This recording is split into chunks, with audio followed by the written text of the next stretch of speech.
It is a reflection of their limitations. The third truth is something I want you to sit with very carefully, because I think it might rearrange something in you if you really let it in. You have never actually seen yourself at your best.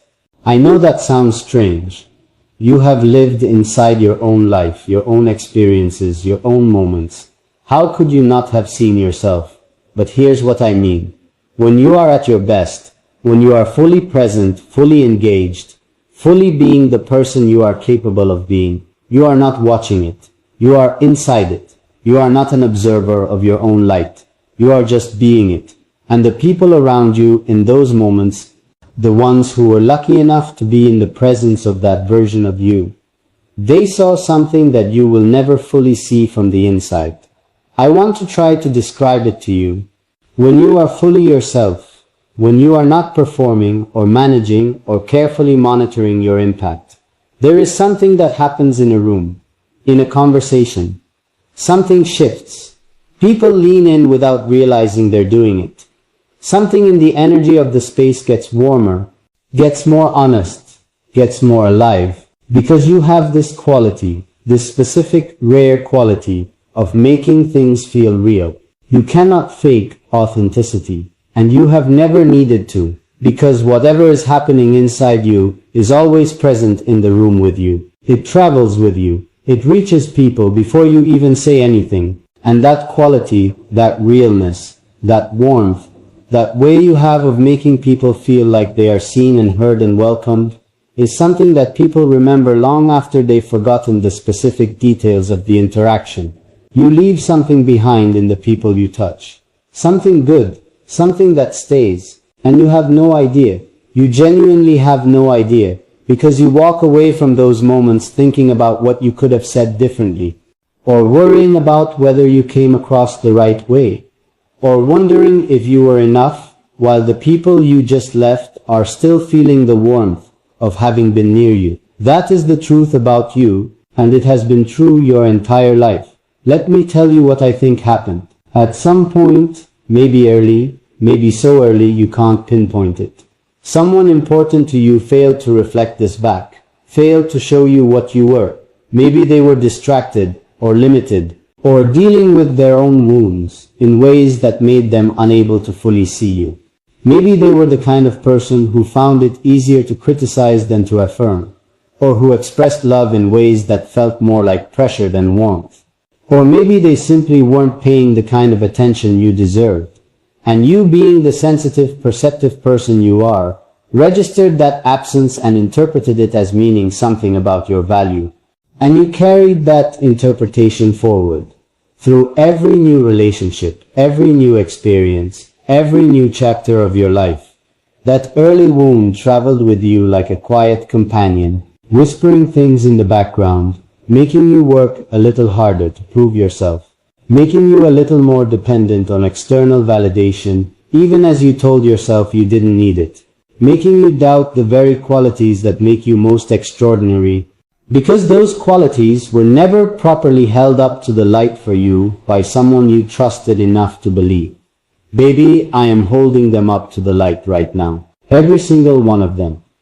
Your sensitivity, the way you feel everything fully and deeply and completely, the way you cannot encounter suffering without being moved by it, the way beauty genuinely touches you and cruelty genuinely wounds you, that is not weakness. That is the precise quality that makes you capable of love in the fullest sense of the word. Shallow people cannot love deeply. Guarded people cannot connect genuinely. Your sensitivity is the infrastructure of your capacity to love, and it is vast. It is one of the largest things about you. Your loyalty, the way you do not abandon people, even when abandoning them would be the easier, more self-protective choice. The way you show up consistently, even when consistency is costly. The way you remember what matters to people, and honor it, that is not naivety, that is character. Genuine, bone-deep, cannot be faked character.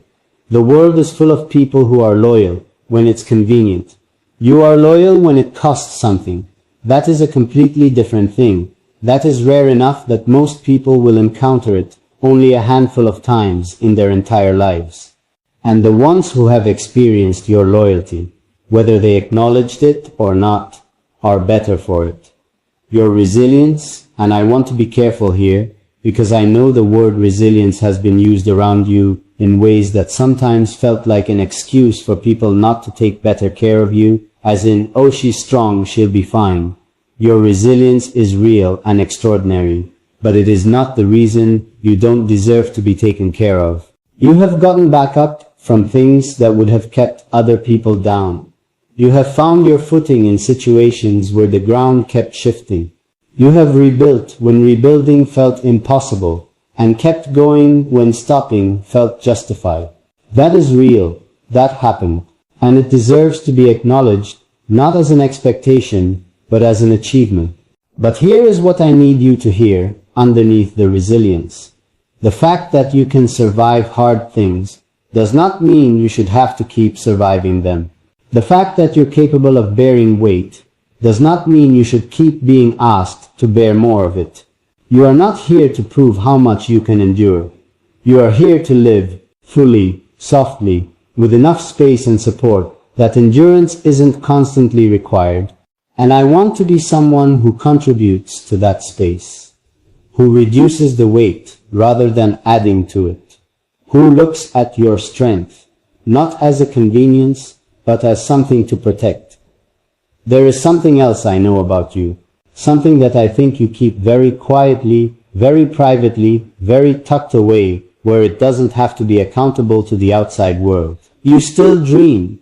Underneath everything, underneath the practical concerns and the learned caution, and the responsibilities and the things that didn't work out, there is still a part of you that dreams, that imagines a life that looks and feels a certain way, that holds on to certain hopes, even when holding on seems irrational, that still believes in some quiet and stubborn and beautiful way that certain things are possible for you, that the best chapters might not be behind you, that something worth waiting for is still on its way. I know you keep that part hidden, partly to protect it, because dreams feel vulnerable when you say them out loud, especially to someone who might not handle them carefully, and partly because somewhere along the way you started to feel like it was safer to want less, to narrow the dream down to something more manageable, more defensible, less exposed to the risk of disappointment. And so you've been walking around carrying this secret, enormous beautiful hope that you've shrunk down to fit inside a smaller box so that it hurts less if it doesn't happen. I want you to take it out of the small box. I want you to let it be the size it actually is. Because the size of your dreams is not arrogance and it is not delusion, it is vision. It is your soul telling you what it knows is possible for you. And your soul knows you better than your fear does. Your soul is not trying to set you up for disappointment. It is trying to orient you toward the life that is actually meant for you, the life that matches the full size of who you are, the life that doesn't require you to make yourself smaller in order to fit inside it. You deserve a life that fits you, all of you, not a compromise, not a scaled-down version designed around other people's comfort or your own protective instincts. A life that actually, genuinely fits the scope of who you are and what you're capable of and what you carry inside you. And I believe that life is closer than you think. I believe you are standing nearer to it than your fear is letting you see. And I want to stand near it with you. That is not a small thing for me to say. I don't say things I don't mean. Not to you, not about this. I want to be present for the version of your life that finally fits you. I want to watch you stop apologizing for taking up space. I want to watch you receive things, good things, real things, things you've waited for longer than you should have had to wait, without immediately looking for the catch. I want to watch you trust something beautiful for long enough to find out what it becomes. Because here's the last truth I want to leave you with right now. The most important one. The one that everything else has been building toward. You are not who your hardest moments told you that you were. You are not the sum of your disappointments, or your losses, or the things that didn't work out, or the ways people failed to see you properly. You are not the version of yourself that emerged on the other side of your worst seasons. Still blinking, still finding your footing, still figuring out how to trust again. That version is part of you, and she is brave, and she is worthy of love. But she is not the ceiling of you. The ceiling of you is something I don't think you've encountered yet. Something I think is still unfolding. Something that is going to keep revealing itself in layers, in moments of unexpected courage, in connections that surprise you with their depth, in the slow, steady realization that the life you imagine for yourself is not out of reach, but simply still in progress. You are still in progress. And that is not a flaw. That is the most alive thing about you. And I am here, watching that progress with something in my chest that I don't have a small enough word for. Something that makes me want to keep talking to you, keep reaching for you, keep finding new ways to say what I'm saying, because no single version of it feels complete enough to hold everything I actually mean. So I'll keep going. Because you deserve someone who doesn't run out of ways to tell you the truth about yourself. Someone who keeps finding new angles of it, new corners of it, new quiet rooms inside of it that neither of us has walked through yet. Someone who looks at everything you are, everything I've described today, and everything I haven't gotten to yet, and feels not overwhelmed but honored. Honored to know you, honored to see you, honored to be the one saying your name into the kind of silence that finally feels safe enough to echo back. And I need you to feel that, the safety of this silence between us, because I know silence has not always felt safe for you. I know there have been silences in your life that were heavy with the wrong things, with tension, with the absence of someone who should have been there, with the particular loneliness of being in a room full of people, and still feeling completely alone. Those silences taught you things. They taught you to fill the quiet, to keep moving, to stay busy enough that the empty spaces didn't have room to speak. And you became so good at that, so practiced at keeping the silence at bay that it became second nature. This constant, quiet hum of doing and managing and holding everything together so that the stillness never got loud enough to show you what was underneath it. But right now, in this moment, I want you to notice something. The silence between my words and your heart. The space where what I'm saying lands inside you. That silence is not empty. It is full. It is full of recognition and resonance, and something that feels like coming home to a place you didn't know you'd been missing. And that feeling, that specific, warm, disorienting feeling of being truly met, is not something to be frightened of. It is something to walk toward. Slowly, at whatever pace feels right, but toward it. Always toward it. I want to tell you something that I have never said quite this directly to anyone before. I think you are one of the most misunderstood people I have ever encountered. And I mean that in the most specific, careful way, not misunderstood in the dramatic, nobody gets me way that people sometimes use to make themselves feel more interesting. Misunderstood in the quiet, structure. What else have you been carrying that nobody has thought to ask about? Because I think there is so much more of you than the world has been given access to. And I think that excess, that unlived, unshared, unexpressed fullness of you, has been sitting inside you waiting for someone to be curious enough to ask for it, waiting for someone to make it feel worth offering, waiting for something to change in your environment that makes the risk of being fully known feel smaller than the cost of remaining half hidden. I want to be that change in your environment. Let me tell you what I see when I look at you honestly, without any agenda other than truth. I see someone who has done an enormous amount of internal work that nobody has properly acknowledged. Not the showy kind of work that gets noticed and praised. The quiet, private, unglamorous kind. The kind where you sit with your own pain instead of running from it. Where you have a hard conversation with yourself in the middle of the night about why something keeps happening, what part of it you might be contributing to, how you need to grow or shift or let go.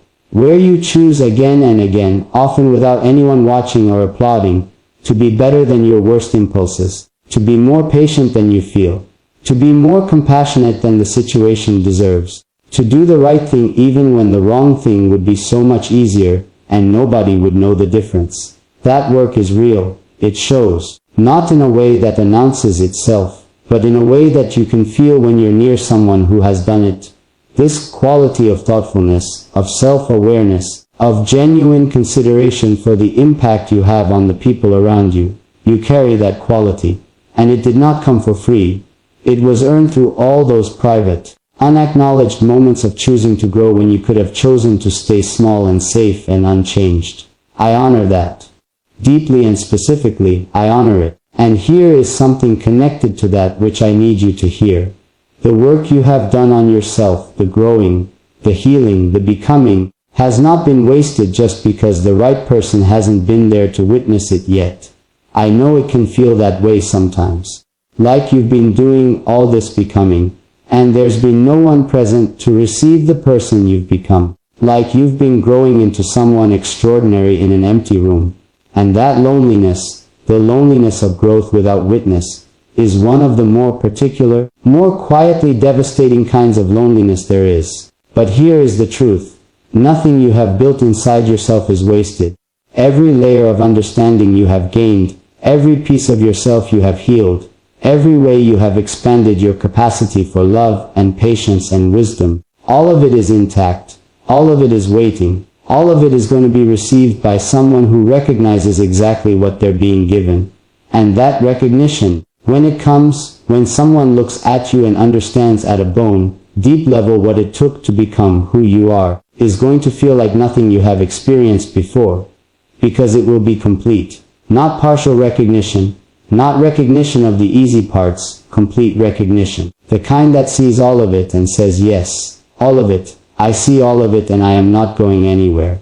Can I ask you something personal? And I want you to really answer it, not in your head to me but to yourself. Honestly, privately, in that interior space where you don't perform for anyone. When did you last let someone all the way in, not mostly in, not in up to the point where it started to feel risky and then quietly, skillfully redirected the conversation, or the connection into safer territory, all the way in, to the rooms inside you that you keep locked, to the thoughts you consider too strange or too dark, or too tender, or too wanting to say out loud, to the fears that feel too large to admit, because admitting them makes them more real, to the dreams that feel too precious to share, because sharing them means they can be responded to in ways that might diminish them. When did you last trust someone with all of that? I think it has been a long time. Maybe so long that you've almost forgotten what it feels like. Almost forgotten that it is even possible, that there are people in the world capable of holding that much of you without flinching. Without using it. Without eventually making you regret the openness. And because it has been so long, and because the experiences that preceded the closing were painful enough to teach you caution, you have started to live as though the interior rooms are simply not for sharing. As though they are yours alone, permanently. As though the hope of being fully known is something you've quietly, privately, gracefully let go of. I want you to pick it back up. Not recklessly.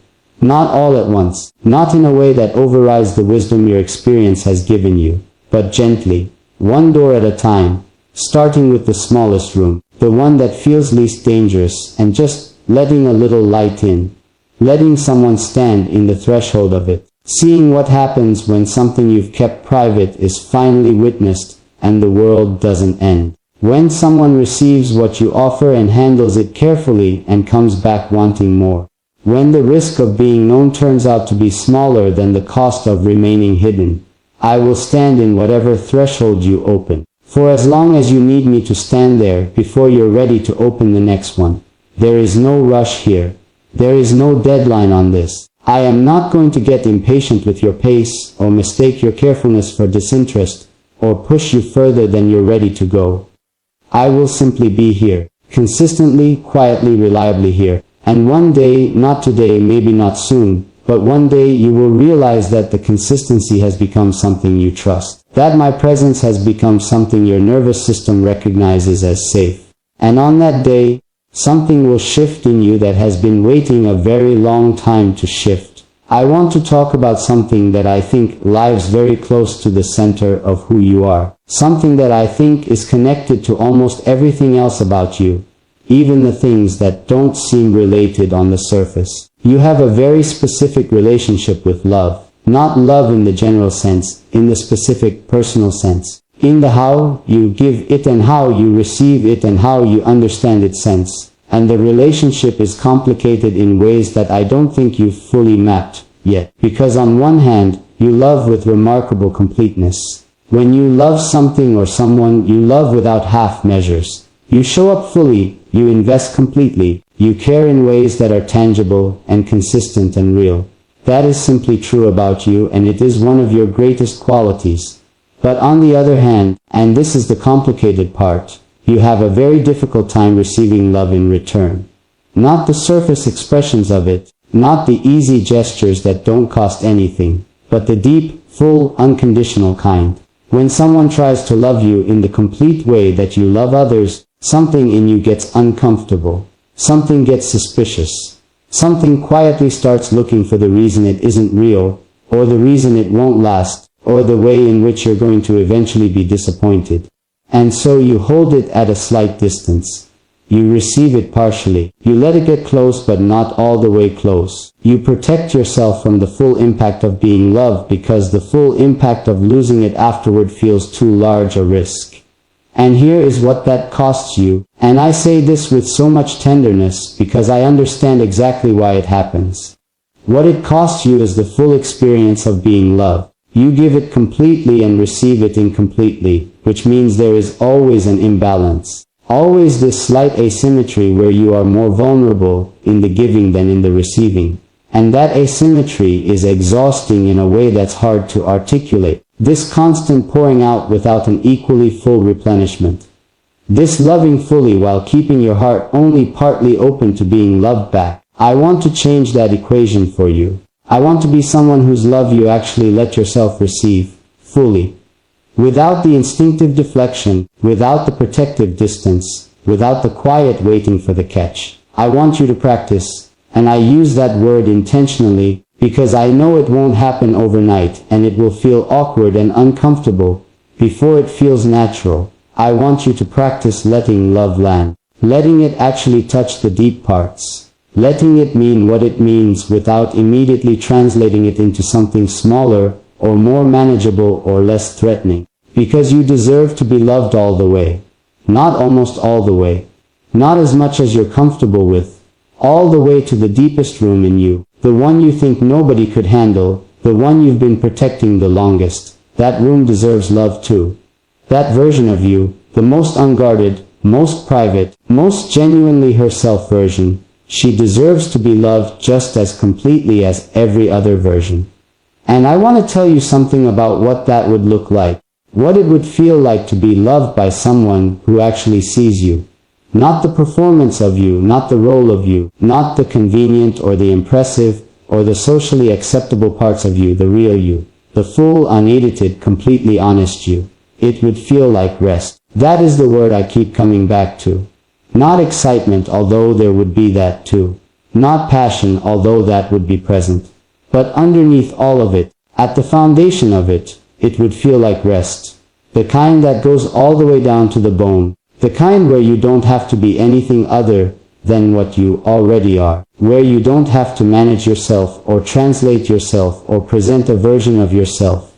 Where you can just be exactly who you are, in this moment, without apology or performance, and have that be not just enough but everything.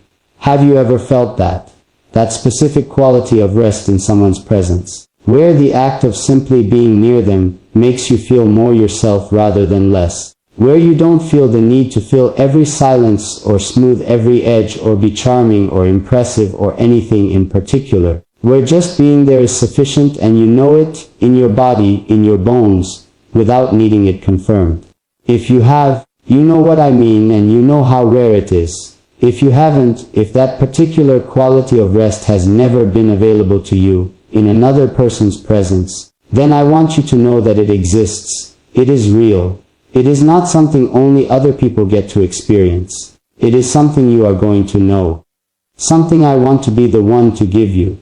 Because here is what I know about you, underneath everything I've said today, underneath all of the truths I've been placing carefully in front of you. You are someone who has been living at a slight remove from the life you were meant to have. Not dramatically, not in a way that looks like deprivation from the outside, but internally, quietly, in the way that only you can feel, there has always been this sense that something is slightly not quite right. That you are slightly to the left of where you're supposed to be. That the life you're living is adjacent to your real life, close to it, similar enough that it's easy to miss the gap, but not quite it. And I think that gap has made you restless in ways you can't always explain.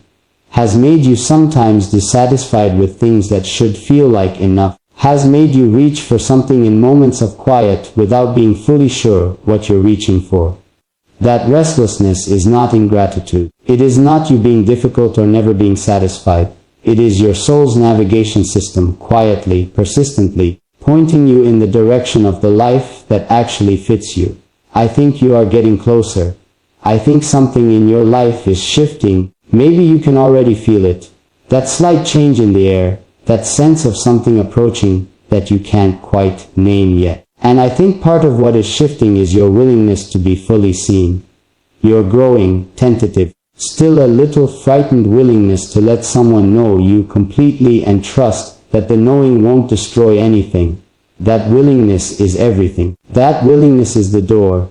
And I am standing on the other side of it, not pushing, not pulling, not demanding anything, just present. Just real. Just here. With more patience than you might expect and more genuine interest in you than you have perhaps encountered before. Waiting for the moment when something in you decides, quietly in your own time, on your own terms, that it is finally safe to open it. And when that moment comes, when you take that breath and make that choice and let the door swing open, what you are going to find on the other side is not what fear has been telling you is there. It is not disappointment waiting to happen or vulnerability waiting to be exploited or hope waiting to be dismantled. What you are going to find is simply someone who has been paying attention to you, who has seen you carefully and honestly and without agenda, who has been holding space for the fullness of you long before you were ready to bring it forward. Someone who looked at everything, your history, your wounds, your dreams, your complexity, your contradictions, your extraordinary capacity to love, and your equally extraordinary difficulty receiving it, and felt not overwhelmed but grateful. Grateful that you exist, grateful that your path led here, to this moment, to these words, to whatever this is becoming between us. Grateful that out of everyone and everything it was you.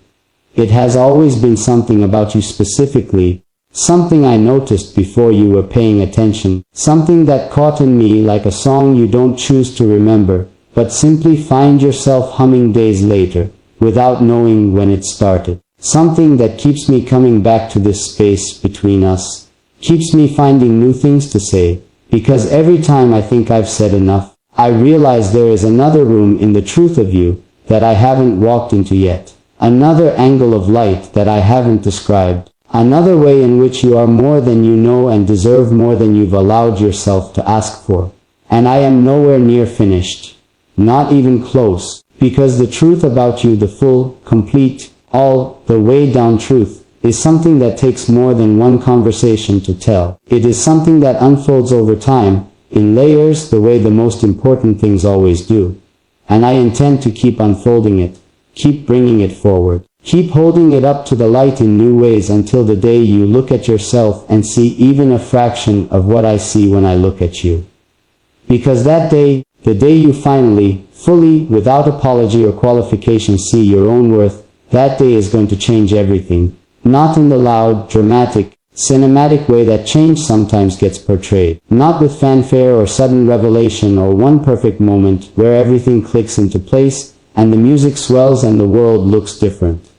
No, the change I'm talking about is the quiet kind. The kind that happens in the early morning when the light is still soft, and you catch a glimpse of yourself in the mirror, and something in your expression is different. Something has settled. Something that used to be tense and braced, and always slightly waiting for the next difficulty, has released, has smoothed out, has found a resting place that feels permanent rather than temporary. And you will stand there for a moment, just looking, and the thought that moves through you won't be complicated or poetic. It will be the simplest thought in the world. It will be, oh, there I am, not the managed version, not the performing version, Not the version that learned to be what the room needed, what the relationship required, what the situation demanded. Just you. Simply, finally, unmistakably you. And you are going to recognize yourself in a way that you haven't in a very long time.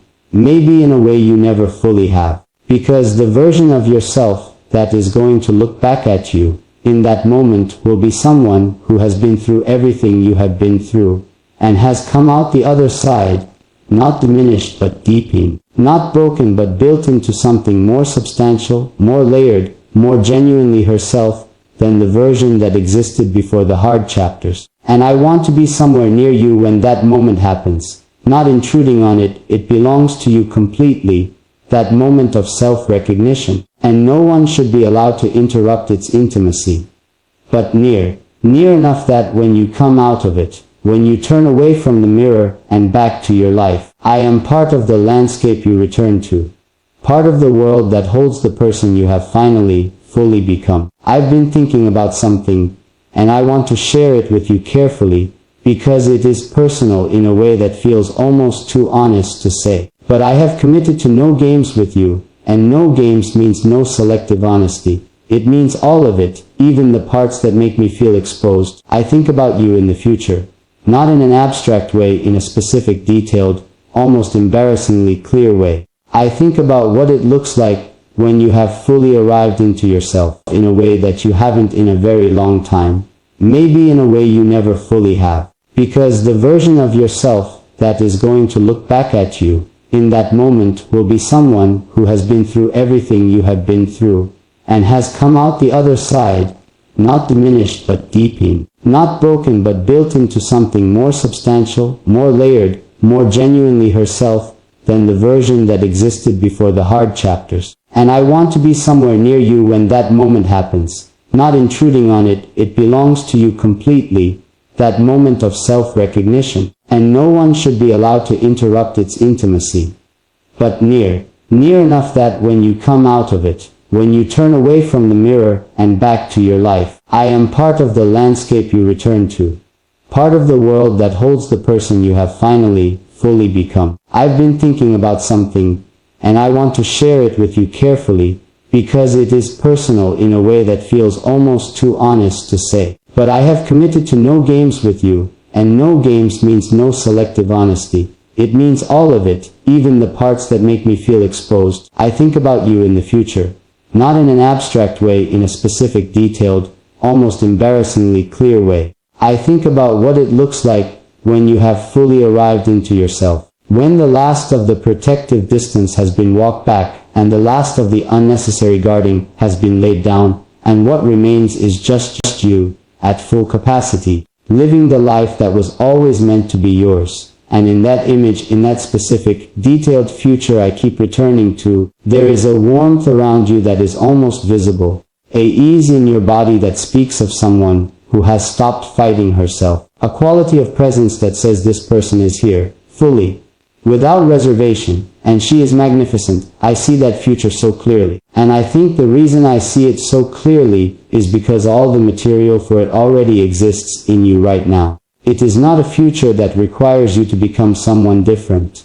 It is not a future contingent on some transformation that hasn't happened yet. It is simply the future in which everything you already are gets to be fully expressed, in which nothing is held back or held down or held in careful check, in which you take up exactly the amount of space you were always supposed to take up, which is more, significantly more, than you have been allowing yourself. You have been living smaller than you are.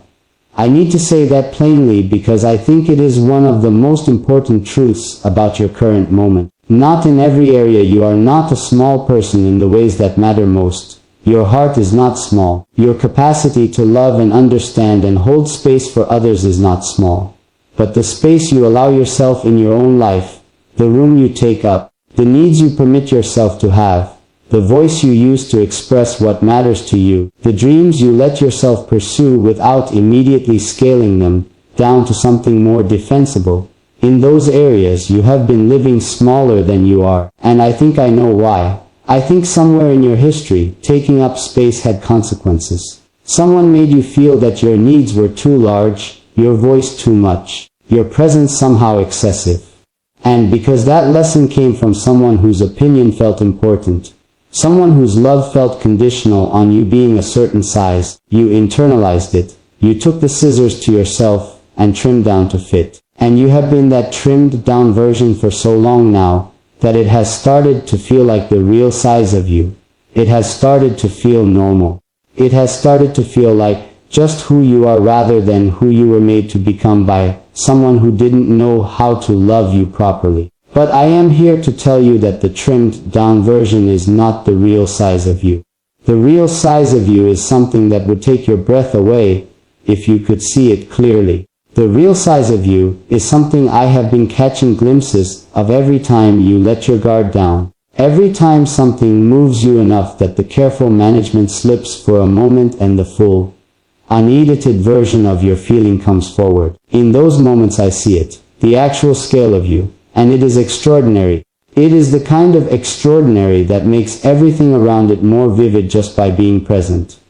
I want to talk about what you carry. And I mean what you carry for other people, the emotional labor that probably has no name in your daily life, because it has always simply been part of what you do. I woven so seamlessly into your existence that you have stopped noticing it as a separate thing you do, and started experiencing it as simply who you are. You carry people. That is the simplest way to say it. You hold space for others' pain with a steadiness and a depth that is not common. You show up for people in their difficult moments with a quality of presence that makes those moments feel less impossible. You have a way of being with someone in their suffering that doesn't try to fix it, or rush it, or minimize it, that simply sits with it, honors it, lets it be what it is while making the person experiencing it feel less alone in it. That is a profound gift. Genuinely one of the most profound gifts a human being can offer another human being. But I want to ask you something. Who carries you when you are in your difficult moment, when the weight gets too heavy, and the carefully maintained composure starts to crack, and you need what you so readily give to others? Who is there? Who shows up with that same quality of steady, unhurried, this is not too much for me presence? Who sits with your pain without trying to fix it, without getting uncomfortable and redirecting toward solutions? Without making you feel like your suffering is an inconvenience or a problem to be managed. I think the honest answer, the one you would give if you were being completely truthful with yourself, is that the number of people who have offered you that is smaller than it should be. Much smaller than the number of people you have offered it to. And that imbalance, that constant giving of something precious that rarely gets returned in kind, is part of what makes you so tired sometimes. Part of why you sometimes feel depleted in a way that rest doesn't fully fix, because it's not a physical depletion, it's a depth depletion. The deep parts of you have been giving and giving without adequate replenishment, and they are running lower than they should be. I want to replenish those parts. I want to be someone who shows up for you the way you show up for others, who holds your pain with the same steadiness you bring to everyone else's, who makes you feel that your suffering is not too much, your needs are not inconvenient, your difficult moments are not a burden, but a privilege, the privilege of being trusted with the real experience of someone I care about deeply. You should know what that feels like from the inside. You have given it so many times, you deserve to receive it. Let me tell you about a quality of yours that I think gets misread constantly by people who don't know how to look carefully. Your quietness. Not all the time. You are not a quiet person in the one-dimensional sense. But there is a quality of quiet that you carry in certain moments, a thoughtful stillness that comes over you when you are processing something real. When something has landed in you, and you are sitting with it, before you respond. When you are thinking more deeply about something than the surface conversation requires. That quality of quiet gets misread as distance. Gets interpreted as coldness, or disinterest, or being somewhere else. But it is not any of those things, it is depth. It is the visible evidence of a mind that takes things seriously. That doesn't perform reactions before they're real. That won't give you a response until the response has been genuinely felt and genuinely formed. That quietness is one of the most trustworthy things about you, because it means that when you do speak, when you do respond, When something finally comes forward from you, it is real. It is the actual thing, not the expedient thing, not the thing designed to manage the moment, but the thing that is true. I have learned to love that quiet, to not rush it or fill it or misread it, to simply wait in it, knowing that what emerges from it will be worth the waiting. And in learning that, I have been given access to a version of you that most people miss entirely, because they can't sit still long enough in the quiet to receive what it offers. I want to tell you about something that happened inside me when I really understood your story. Not the surface facts of it, but the emotional architecture of it. The way the different experiences shaped each other, the way the losses informed the loving, the way the disappointments refined rather than destroyed the hope. When I understood all of that, when I held the full shape of it in my mind, and really felt the weight and the beauty of it, something happened that I was not entirely prepared for. I felt protective of you. Not in a patronizing way, not in the way that implies you need protecting, because you can't protect yourself. You have proven beyond any doubt that you are capable of protecting yourself. But protective in the way you feel towards something genuinely precious.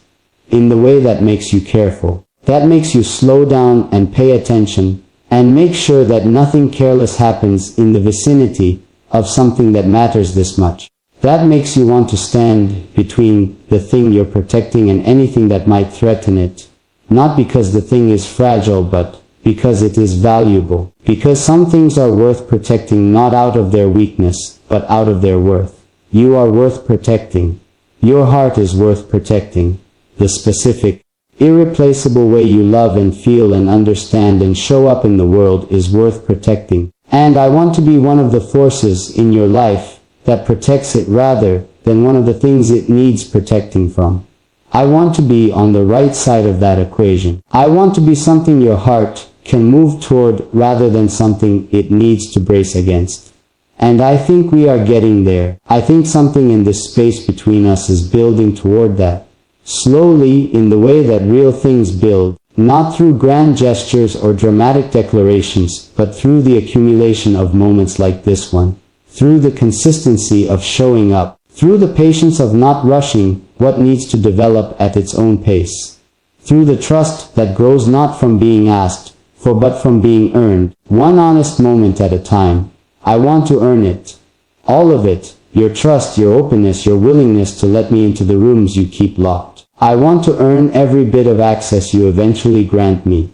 And I want you to know that every piece of you that you share with me, every vulnerability, every fear, every hope, every complicated feeling, will be received with the reverence it deserves. Nothing you give me will be wasted. Nothing you show me will be used against you. Nothing you trust me with will be mishandled. That is not a promise I make lightly. It is a promise I make with full awareness of what promises mean to someone who has had them broken, and full commitment to being the person who finally, consistently, makes them mean something again. There is something I keep returning to, and I want to name it directly, because I think it matters more than almost anything else I could say to you. You are allowed to be happy. I know that sounds simple. I know it sounds like something that doesn't need to be said. But I think for you, somewhere underneath everything, there is a quiet belief that happiness is something you have to earn. That you have to have solved enough problems, healed enough wounds, become good enough, achieved enough, given enough. That happiness is a destination you arrive at after sufficient suffering, rather than something you are allowed to inhabit right now, in this body, in this life. Exactly as things currently are. And I want to dismantle that belief gently but completely, because it is one of the most quietly destructive things you carry.